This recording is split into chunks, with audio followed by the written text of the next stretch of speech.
This poem is called A House That Was a Road.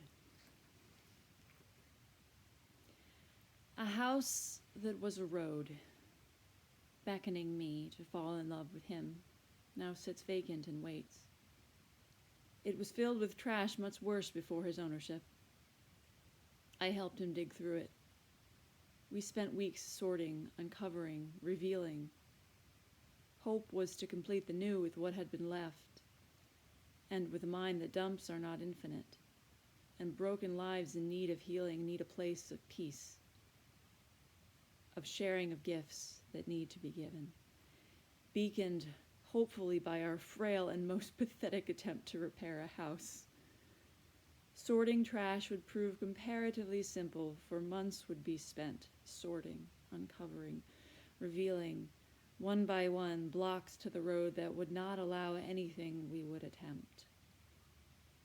There's a permit for everything, but there's also a disconnect as to a clear process, which would explain why we were granted the permits just shy of 6 months when we first began the attempt.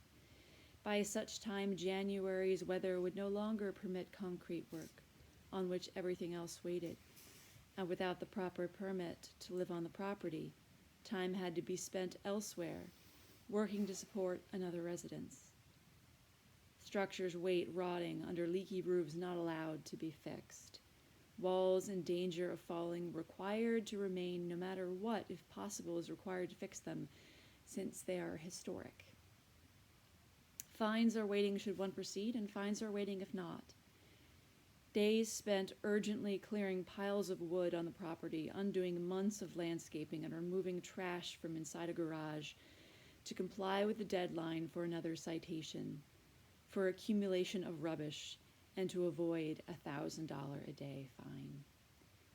The wood served to block the flow of drug trafficking on the property, but was required to be moved since it might harbor mice.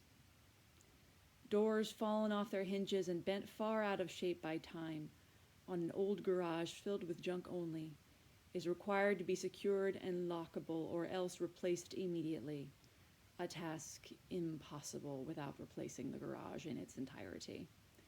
No small project, though it must be completed, or else, again, a penalty. To sell and move on might be the only option, despite the hope and time invested.